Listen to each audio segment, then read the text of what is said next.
All right, so notice as I copied these down, I did paraphrase the given. I didn't change what it means by any means. I just simplified. Instead of writing A as the midpoint of twice, I just put A as the midpoint of WY and ZX.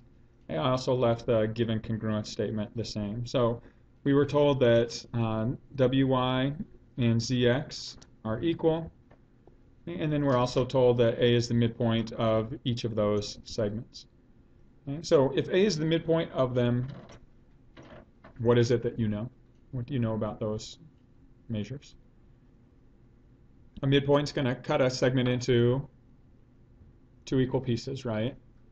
Okay, so what we know is regarding WY, if point A is the midpoint, then what's the relationship between WA and AY? They are the same, right? So I'm going to use congruence since we started in congruence here and we want to end in congruence. So WA and AY are congruent. And what allows me to make that statement? It's a property of what? Yeah, it's definition, right? So we're going to use definition of midpoint.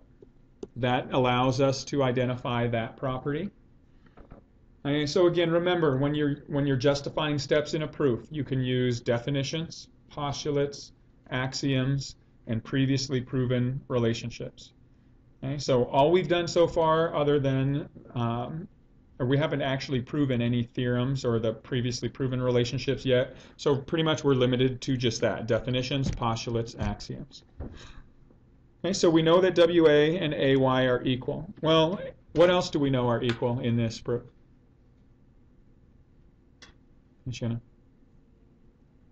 Okay, so we know that ZA and AX are also equal. So ZA is congruent to AX. Okay. Now, is that also based on the definition of midpoint? Yeah. Does it require the relationship from the first relationship in statement 2 in order to identify that? No, it's completely independent. Because of that, we can include it in the same step. And if you put a separate step for it, that's fine, but you can include it in the same step. All right. What do you think we need to do next here? Any ideas? What does the first given piece of information state? WY and ZX are congruent. So those are the wholes, right? These individual pieces are the parts. Okay, so we need to somehow connect the wholes to the parts. How can we connect the wholes to the parts? What's the only thing that we have for that? Claire?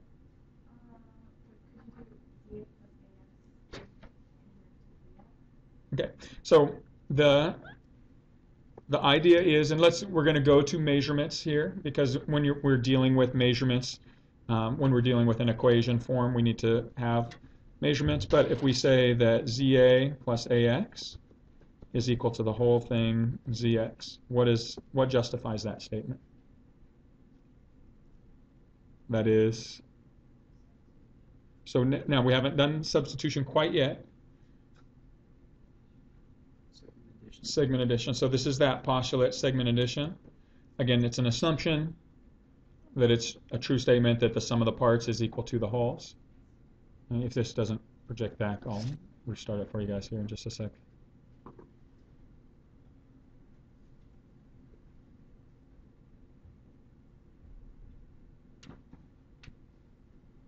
Is it connecting back or no? Did you guys lose it?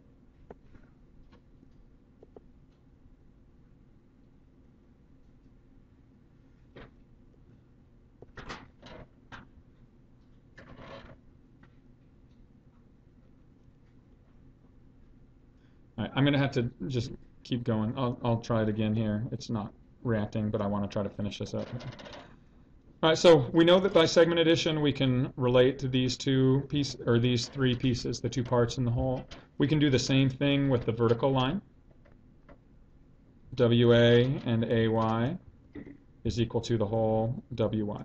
Again, each of those is independent of the other, so we can contain them in the same step. Okay. and justify it with that common justification, segment addition.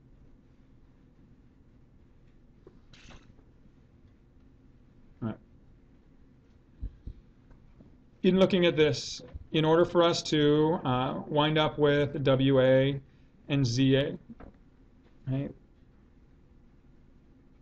what are some of the things that we could possibly work toward? Again, one of the ideas of working with proofs is to be able to kind of work backwards. Did it drop it from you guys or no? Is everybody back on? Okay. So one of the things that you need to be able to do is kind of build backwards from the end state. So in order for us to say that WA and ZA are equal to each other, we need to try to figure out some way to get them to state the same thing. Any ideas on how we can or what we can do from this step?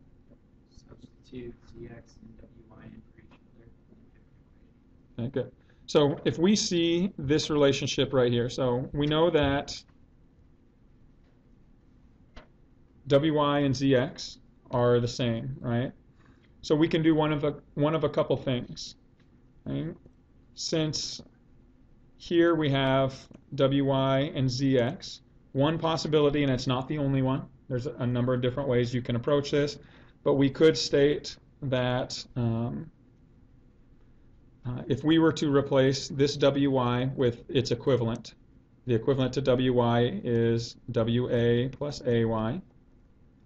So we can substitute this whole expression right in here. And then what's ZX equivalent to? ZA plus AX. And what would allow us to make that statement? What allows us to do that?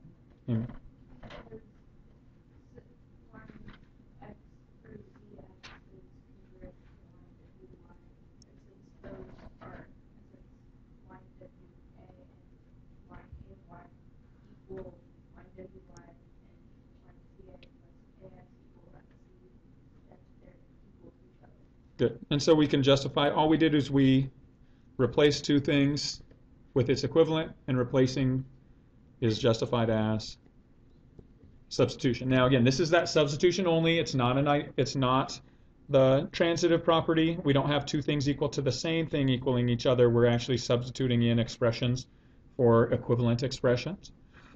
Okay, so if we get to this step right here, what can we do next? Any ideas?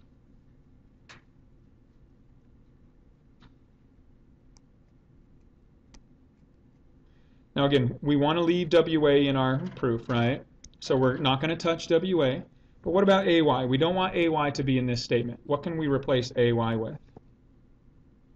AY is equivalent to WA. So if we say WA plus WA, that's equivalent to, and we want to keep ZA in our proof, but we don't really want AX. What is AX equivalent to? ZA. So what allows us to make this statement? Once again, we just replaced two values. Substitution. And now, we did rely on statement 4 for this substitution, so we can't combine these into the same one. These are two separate steps. Okay, but what can we do next? What is WA plus WA? 2WA, right? So this is 2 times WA, and this is 2 times ZA.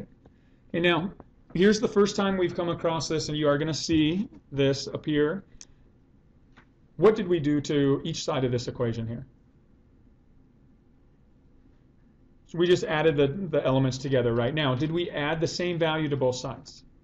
Okay, so addition property, when you see that whole phrase, addition property, means that you add the same value to both sides that wasn't there beforehand. Okay, so this isn't an example of addition property. This is just an example of addition. All we did was we combined like terms on the same side. So when we justify this, there's just that real slight distinction between what addition means and what addition property means. So addition property means you're taking something that wasn't already there, you're adding it to both sides of an equation to maintain its balance. If all you're doing is you're simplifying each individual side of the equation, just call it by whatever math operation is being performed. So this one we are adding the same, or just we're adding each side of the equation together.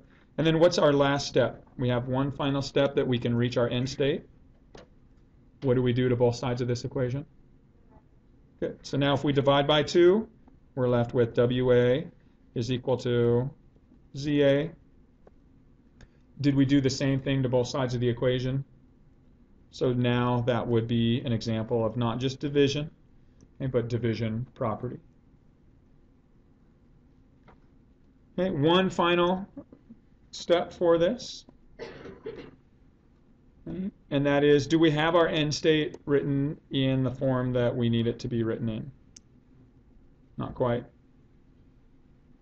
What form did we need our end state to be? As written as a congruence statement.